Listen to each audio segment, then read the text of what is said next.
Welcome back to another episode of Manufactured in the Glass City. This is Brian Blair, Vice President and Director of Athletics.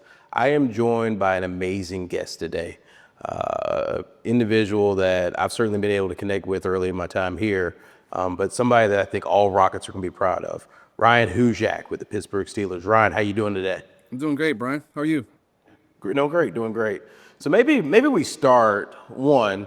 Do you coworkers actually know that they're walking beside a living legend every day when they're in the office?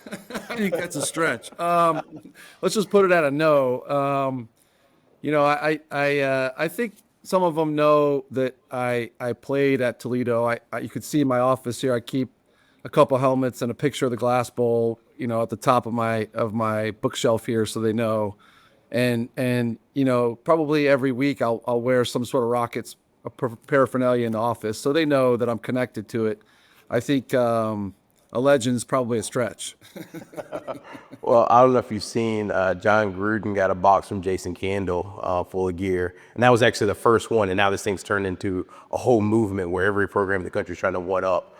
So if I'm you, I'm hitting Jason up for some more gear so we can make sure you're outfitted. I try to do that. Yeah, I come back for the golf outing. I'm very proud. It's obviously great looking gear, and so I'm always proud to wear it for sure.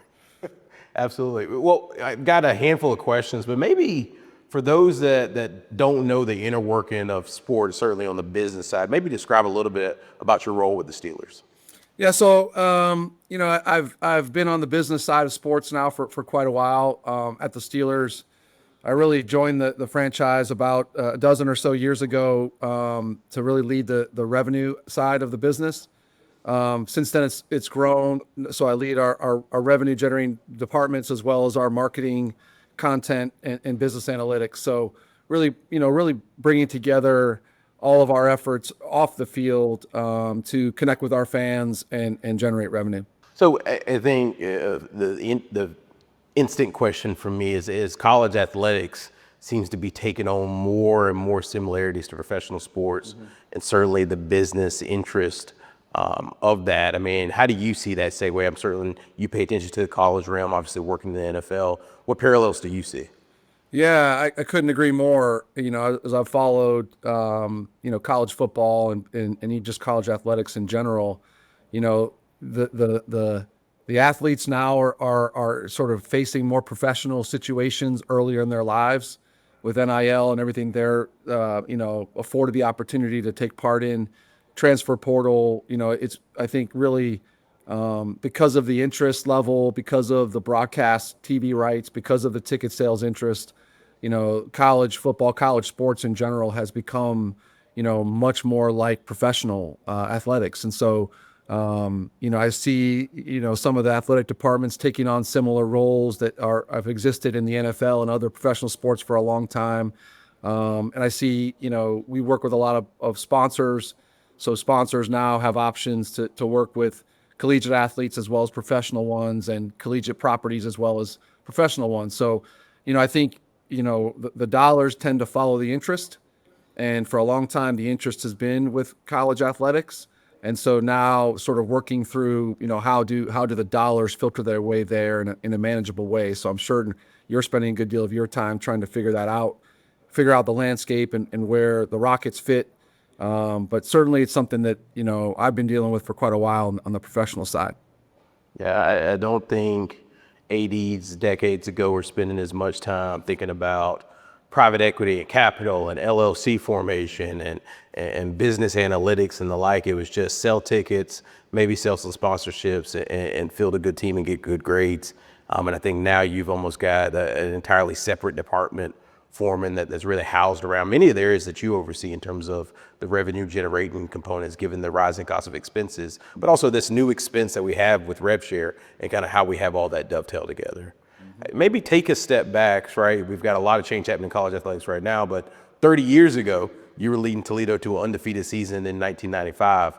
Kind of walk us through that experience of going undefeated in 95 and what it was like to be a part of that team. Yeah, man, I get goosebumps thinking about that. It was such a great time in my life. I just have such great memories about not just that season, but just my whole time in Toledo and our process. And I think about that a lot as it relates to, what athletes are going through today. But, just in general, my experience was I was in Gary Pinkel's really first recruiting class. And, we had a pretty good veteran team when I came in, and had a really good record. I think, at that time, I maybe lost one conference game and beat Purdue. So as a true freshman, I got to see some really good players, come through the program. And then I think there was a bit of a transition early on. I played early as a freshman. We were not as competitive or as good as we wanted to be. And we sort of made a shift before the 95 season. We had a really good offense the year before, defense not so good. Made a shift with Coach Tom Amstutz in terms of the structure of our defense, and just came out in 95 and just it all came together. Our defense was playing great. Our offense continued to score points and play great. We led the nation in turnover margin, so we were protecting the ball on offense and taking it away on defense. We had a very tough schedule. We went on the road and beat Cincinnati at Cincinnati early in the year. We went on the road and beat Western Michigan, which was, I think, picked to be the favorite to win the conference that year on the road. Then went out to Nevada, beat Nevada on the road. Really, once we won those games, I think our confidence just became sky high in terms of the type of team we could be. And then we just carried it through. Coach Pinkel did a great job. Mike Dunbar was our offensive coordinator. He went on to be a head coach. We just had a really good thing going. We had a great senior class with great leaders. Our group, I was a junior that year. We had a great group of juniors that were coming up and ready to sort of contribute in that way. So just a special season to effectively run the table. I mean, we tied Miami of Ohio. I look back at those games. We got absolutely hosed on a couple of things late in that game to tie the game. And then, as you know, that year was the very first year for Division I overtime games, and it didn't come into play until the bowl game. So, it would have been great to go to overtime and beat Miami at Miami. That would have been great, but we didn't get the opportunity to do that, but we did in the bowl game. So we went back and played Nevada again in the Las Vegas Bowl, and that game went to overtime, and we won that game, the first ever Division I overtime game. So super special, great group of guys, unbelievable group of coaches and players that came together. And really, to go undefeated in a season is just such a difficult thing to do, to have that consistency, and we were able to pull it off. So certainly great memories for me and my teammates. No, there's so much to unpack there, right? I mean, I think about you starting as a younger or underclassman, I would say, in such a critical position as quarterback. And you and I have talked about this a little bit offline, but what led to you coming to Toledo? You had a lot of options coming out of high school, but you picked Toledo, and I think it worked out really well. What led to that decision? I would say it was a couple things. My experience in high school was, we kind of moved into a school district, and this just being very candid, the didn't have a great football tradition, so I felt like we were sort of the underdogs a lot. And so when I was coming out of high school, I wanted to go to a place where I could be alongside really great teammates and be a team that would have, if not the most, at least, on par talent with our competition. I didn't want to be an underdog every week. So some of the schools that were recruiting me were sort of in that underdog role, the Northwesterns and Cincinnati's and people like that. And I was looking forward to going to a place where we could win and win a championship and win consistently. And I would say second to that was Gary Pinkel and his coaching staff. Dean Pease was my recruiting coordinator. Dean, I see him now every year on the NFL sidelines. He's still with the Ravens coaching. He was my recruiting coach or my area recruiter. And then Coach Pinkel, in his recruitment, I had a lot of belief in him and what he had accomplished at Washington and the quarterbacks he worked with while at Washington. So for me, it was just a great fit. It was an opportunity to go to a place where I felt like I could win a championship and be coached by great coaches. And I would say too, I was really attracted to the education. Clint Longnecker was a big part of my recruitment. He is a dynamic guy. He told my mom that if I went there, he'd be my mentor and he'd be there for me, and that was important. But also, I felt like going to a city like Toledo, where they had a strong business community, was a great place for me to get connected to my business education as well. So it was just a good fit, and obviously it was a great choice. Yeah, I mean, one, we're going to bottle that up, and that's going to be our recruiting video here on out, because I think you said so many things. I mean, you got a Hall of Famer in Gary Pinkel coaching you, Tom Abstutz, obviously, Dean Pease. You talk about these individuals. Then you talk about Clint Longnecker, and the business degree that you get here at the University of Toledo. And we tell people all the time, we don't force you to choose the University of Toledo. You can get a great education, you can get a great football experience and play at the highest of levels, but you've also got a community and a city around you. Unlike a lot of small college towns, you've got access and opportunity literally at your doorstep. And so that creates a really compelling brand proposition as we think about this world of NIL and transfer portal and the like. We can check every box. You don't have to forego one of those boxes to be a Toledo Rock. And I think you've seen it with Quinyon Mitchell and Ardell Alexander and some of the NFL talent that we've had stay here with options to maybe go other places and say, I want to be a part of this, because there's something special here at Toledo where you get to combine all those different factors. Yeah, no question. Yeah, no, I had a great experience, and anytime you can win a championship, you can put a ring on your finger with your teammates. Those are lifetime memories. It's just a special thing. So we've had a handful of Hall of Fame coaches come through Toledo. Certainly on the football side, you had Nick Saban come through college football playoff there. You had Coach Pinkel. I got to attend his college football playoff induction. Hopefully we'll have a couple more coming down the pike. But walk us through a little bit about the leadership lessons you learned from Coach Pinkel. Yeah, I mean, it was being a part of really Coach Pinkel sort of figuring out what he needed to do as a head coach, as a young head coach, really.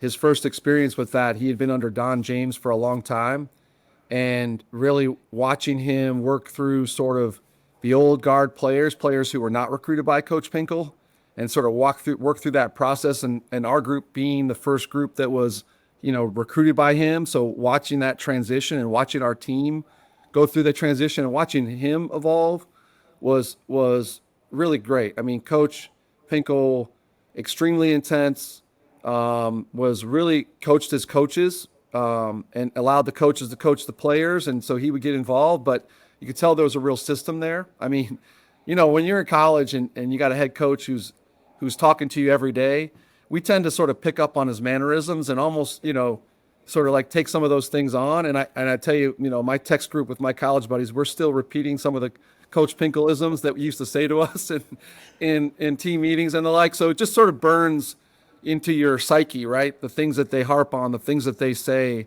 the mannerisms that are important to the program and important to what we do. That along with sort of the discipline of the strength program and, being on time and all of that really just sort of forms you as a person. And I think, in my opinion, going through, really 5 years in a program like Toledo really prepared me for anything that I would ever see in the business world in terms of, accountability, discipline, competitiveness, hard work. It really, structured me in a way that allowed me to outwork almost anyone that I'm around. I love that. And I want to dive into that leadership and the business of sport a little bit. Before I do, you were a different kind of quarterback. And so at the time you did it, your mobility was something you didn't see a lot in the landscape, and certainly not as much as you do now. Just kind of walk me through that playing style, how that came about, and how that gave you a competitive advantage. I wish I could say it was intentional. It wasn't. I think I think when I was playing, most programs were looking for, 6'5", 6'4", stay in the pocket statues. And I just didn't play that way. I give Coach Pinkel and Coach Dunbar a lot of credit for letting me play that way a little bit. I certainly, was just focused on trying to move the team and get first downs. And I really wasn't focused on stats at all. Probably to a fault, really. I couldn't care less how many yards I threw for. I couldn't care less how many touchdowns. I just wanted to win. And so if it meant that I had to run for the first down on 3rd and 7, I would run for it. I was just trying to get the first down. So it was just sort of, born out of probably just competitiveness and stubbornness, really, just not wanting to be denied of our offense's successes. And, I agree. It was funny. I think back on it, all this read option stuff that people are doing. And the quarterback has the option to sort of pull the ball out of a running back's stomach and then go run or throw. And, there was none of that. But I remember we had a play and Washawn Tate was my running back. And I forget the exact game, but we were in shotgun and we had a draw play called on. So I took the snap and I went to hand it off to Washawn, and a blitz came right in, and we both sort of aborted the run play, and he just ran out in the flat. I just threw it to him. And so coach was like, what the heck are you guys doing? What's going on? I'm like, I don't know. We just made a play. And now I think about it, like that is a read option. We just try to figure it out on our own, right? So some of this stuff I'm a little envious of what guys were able to do and what they're able to do in the offense, because, the type of players that we had to be able to do some of the things we're doing now would have been pretty fun. Well, the fact that you were able to do that with no linemen downfield is probably even more impressive to me. It was a draw play, so they were setting back, Okay, so okay. refs didn't know what they were looking at anyway, right, at that point. Yeah, no instant replay. But I love then that adaptation. And at the rate we're having lawsuits within the NCAA, we may be able to figure out some extra years of eligibility for you. So if you want to come back and give us a couple plays, we may take it. I always held for field goals. I know I could do that for sure. I'll pass that along to Coach Candle. As you think about working in the world of sports, I would argue that you're at the proverbial mountaintop. I mean, you're at one of the most storied franchises in all of sports around the world, frankly, in the Pittsburgh Steelers, and you're leading the revenue generation components of it in the most visible areas. How'd you go from Toledo to where you are now, and what were those steps? Yeah, I mean, when I got done playing football at Toledo, I had aspirations to keep playing like a lot of guys did. It didn't come together for me like I would have hoped, but what allowed me to do was, Chuck Noll has a famous phrase he used to say to his players, it's time to get on with your life's work. So it allowed me to get on with my life's work a little bit quicker. There was a bit of a transition. Mike Dunbar, who I'd mentioned before, got the head coaching job at Northern Iowa, and I actually went with him and spent a couple seasons coaching his quarterbacks, which was a real good transition for me. Sort of being focused on playing to sort of shifting to other types of work. So I did that, coached football for a couple seasons. All the while, sort of in the back of my mind, knew I wanted to get into the business side. So my parents had since moved to Chicago. So it was a good home base for me. So I sort of applied to the teams in Chicago and got an opportunity to go work for the White Sox, sort of at the beginning of the business in the ticket sales department, sort of get my feet wet and start to build a network in sports. And from there, I just never looked back. So I held 3 different positions at the White Sox, got promoted a couple of times, and got my first experience selling sponsorships for a sports property at the White Sox. And then I got an opportunity to move over to the Bulls, the NBA franchise, the Bulls in United Center, which was a great growth opportunity to learn a different type of property. That arena is a super busy arena with the Blackhawks and the Bulls and concerts. So sort of learning that world and was a big growth opportunity. While I was doing that, I also got my MBA in the evening. So I was working and working, a lot of hours, but it found some time to sort of pursue my education. I really did that because I wanted to be able to sit down in front of business owners and business leaders and be able to translate, sort of their challenges into the world of sport and what I knew about sports and sports business. So that was a real good, I think, A, learning experience, but B, really helped me, grow a little bit faster and assimilate to business, the business community, and really connected to a passion of mine, which was sports. So no surprise, I had my eyes on football and the NFL for a long time and sort of saw myself there at some point. And as luck would have it, I got an opportunity to move over to the Bears. Spent almost a decade in the Bears franchise with a couple different roles there with progressive responsibility with the Chicago Bears, and really enjoyed my time there, my time in Chicago. And then really just, through a sports recruiter, got a call and had an opportunity to come out and interview with the Steelers and Art Rooney II, who's our owner and team president. And, really just hit it off with him and the other folks in the Steelers organization. And at the time, really, I think they were in a bit of a transitional period for the Steelers organization as well, sort of figuring out, the capabilities that they needed to build off the field.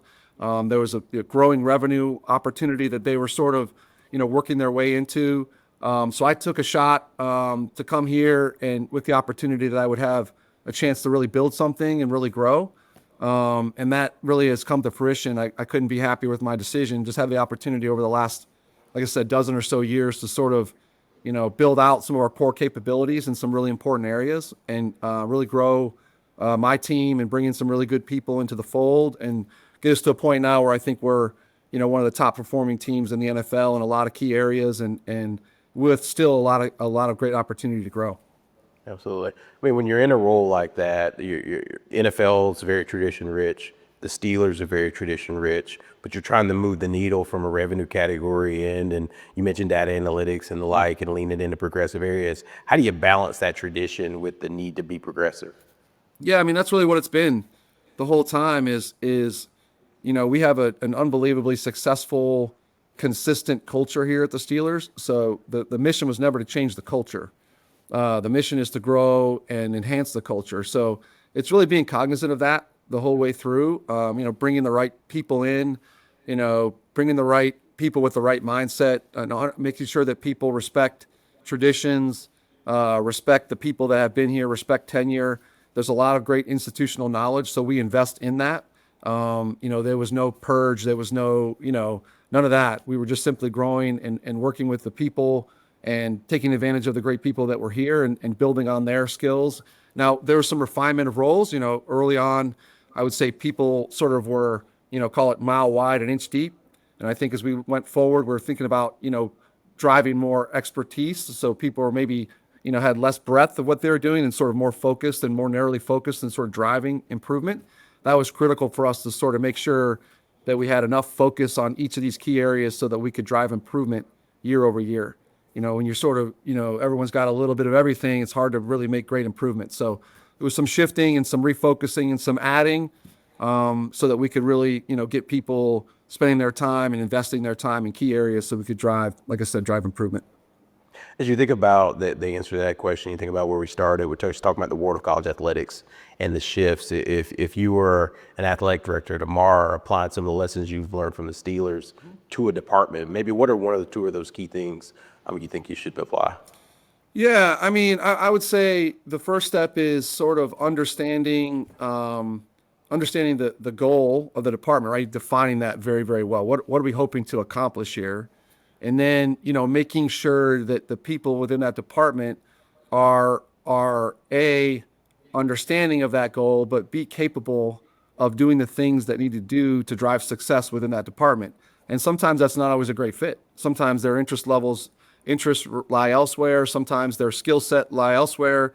And sometimes when you have let's say a smaller department where people are spread thin, they're sort of doing two or three things and they would rather just do one, or, they're not great at two and they're great at one. So it's about sort of making sure that you give alignment between where people want to go with their careers, where they're capable of, where they want to be, where their skill set is, and aligning that with the goal of the department. So, I'm thinking a lot about, sales department. Some people are really, really skilled at sales. They want to do sales. They want to run to it.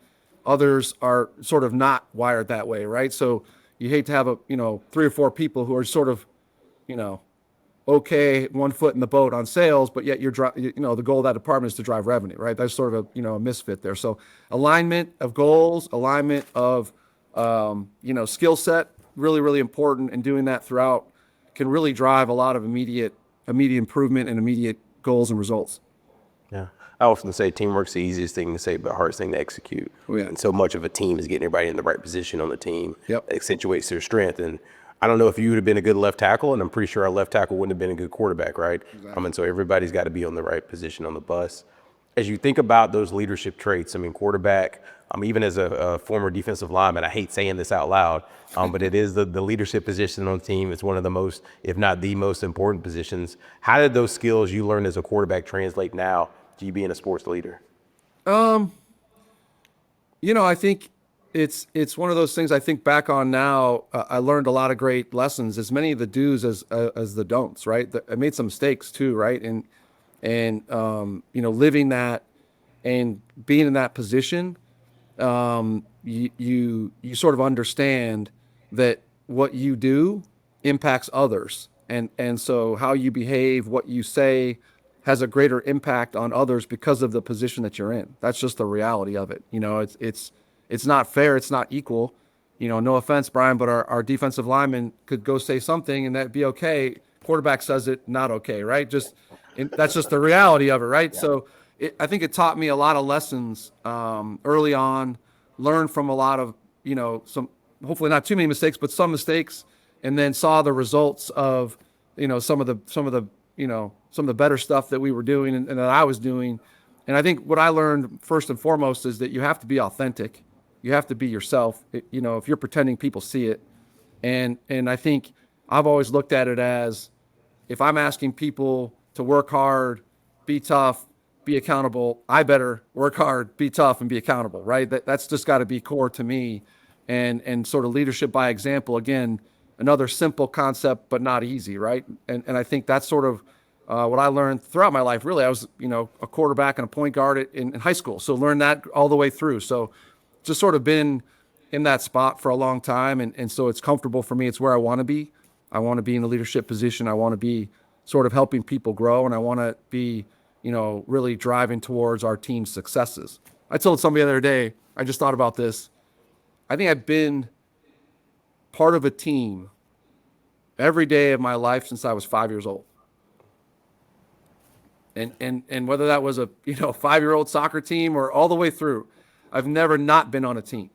So I've always felt the same way about my teams and about my role. That certainly has changed, but balancing off, sort of my performance and how that impacts others, and also how I lead, and really being focused on the team's success has always sort of been my focus. How do we achieve? How do we get where we want to go? What do I need to do to create people who want to also achieve and that contribute to our success? And then ultimately, that's sort of something I've been doing my whole life. I love that, because I think in so many ways, sports, or particularly in our context, college sports, I call it this safe laboratory for life, right? And you get to learn skill sets, experiment, fail in a really safe environment, but bounce back. And so when you get into the real world, you've had some of those practice runs on what works, what doesn't work. I think college athletics certainly helps you increase your self-awareness and get a better sense of what your strengths or weaknesses are. And so I love hearing your story and how you became aware of some of those factors. Yep. As you think about that journey at Toledo, and I want to go back to something you said earlier, you gave a shout out to Clint Longnecker. And I've been a big fan of Clint since I've been here. I love his energy, his ability to engage. We still use him in the recruiting process, and he's so knowledgeable and so incredibly connected. Kind of walk us through what that mentorship journey looked like, and maybe some of the things Clint was able to help you with as you became who you are today. Yeah, I mean, it started really the recruiting luncheon, and how he connected with my parents, and sort of how he translated the football world. I mean, I was fully focused on football. All I was listening to was the coaches, and honestly, as a high school senior, the school stuff was sort of peripheral to me. And so he did a really good job connecting that for me and saying, listen, you want to study business. The practical matter is we've got businesses here. So that resonated to me more than a textbook would or otherwise. And then did a really good job with my parents and my mom saying, I'm going to be here. And, I'll make sure Ryan has a home cooked meal if he needs it. And I'll be around. And so that trust was important. And then he followed through.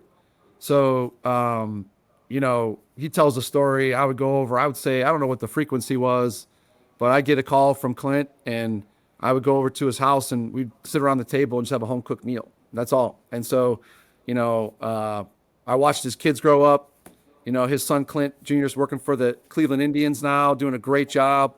I remember getting a call about working in sports. Clint was concerned about, is this a business that can work? And I was in it. So I had just been involved with him and his family, and it was just a very enriching experience for me. And then, I just knew if I had any questions about the academic side or about the non-football side, if I had, some advice, to seek, if I had a question about just anything, and had, really a friendly face there that wasn't there for anything other than just to be there.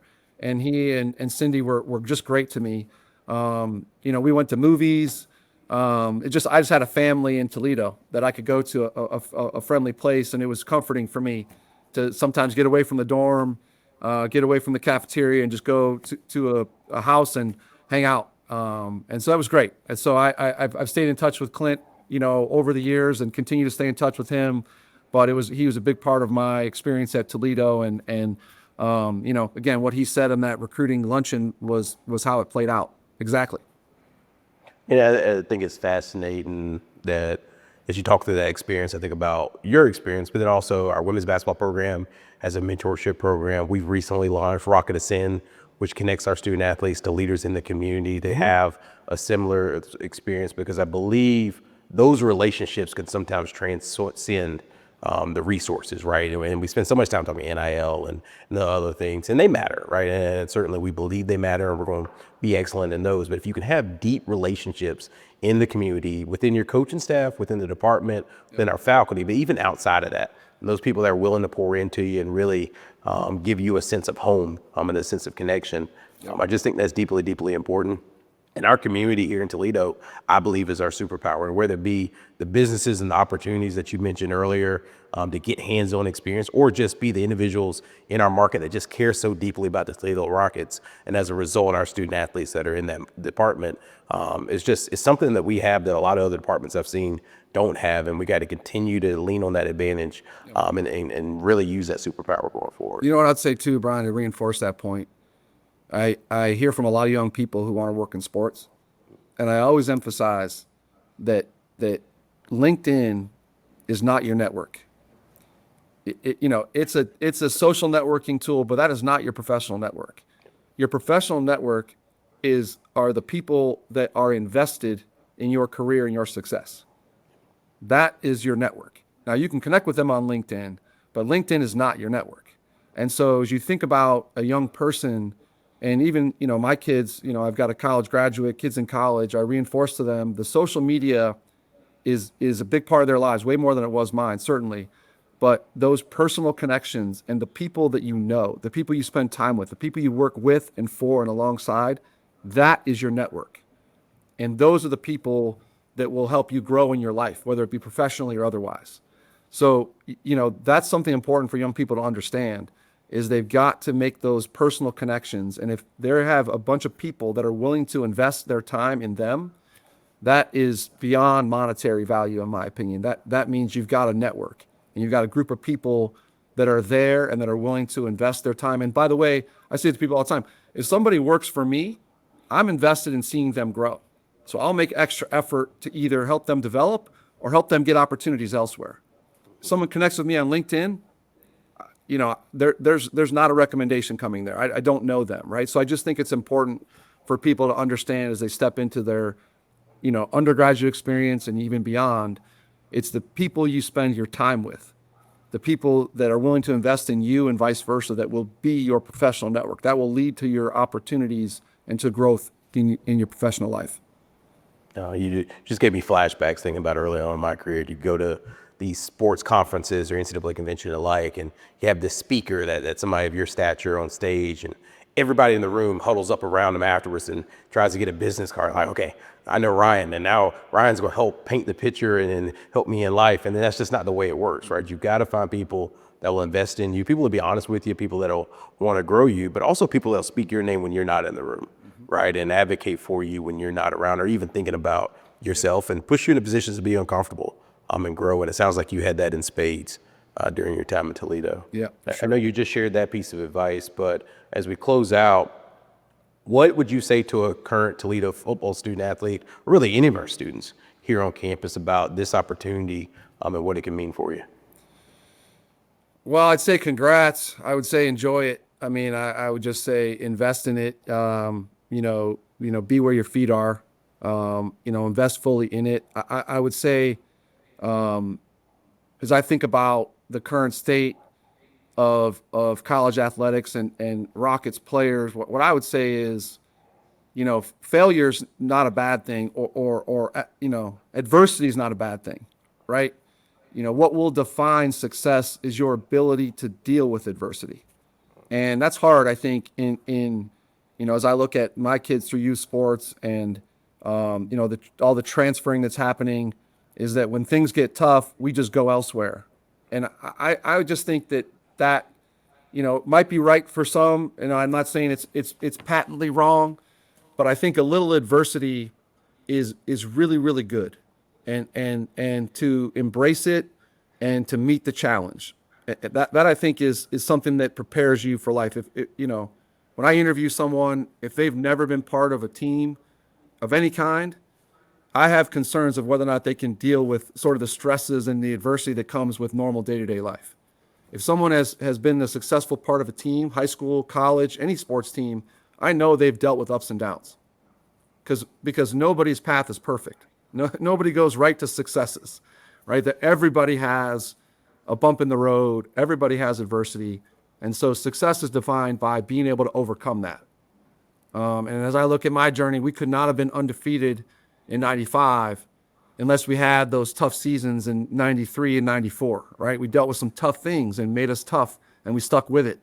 And it got us to where we needed to be in 95. And so I think that's sort of where, I would advise anyone there to sort of embrace the challenge, embrace it personally, and embrace your improvement and your role in making things better. And I think that will serve them, very, very well in life as they step forward.